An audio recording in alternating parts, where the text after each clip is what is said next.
Israel has just intercepted a flotilla, a group of aid boats heading for Gaza, and detained hundreds of activists in international waters.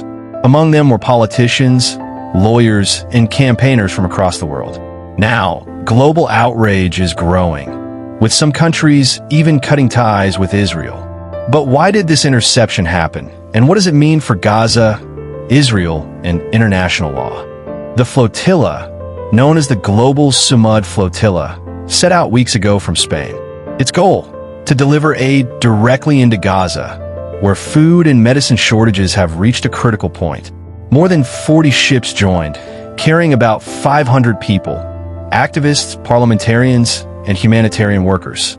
On Thursday, Israeli naval forces stopped several boats about 70 nautical miles off Gaza's coast. That's well into international waters. Israel said the vessels were approaching an active combat zone and violating a lawful blockade.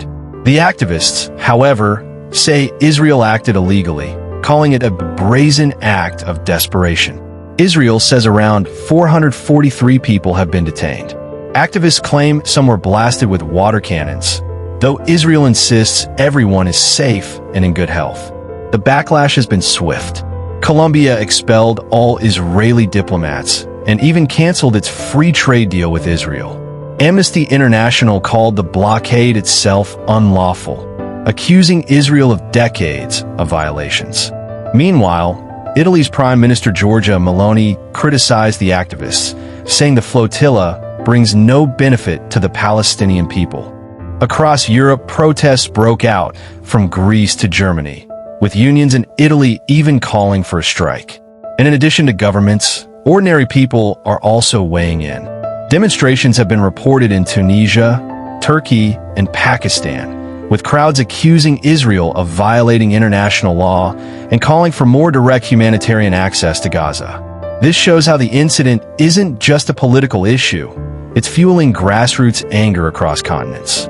Israel has enforced a naval blockade on Gaza for years. That means ships can't legally enter or leave without Israeli approval.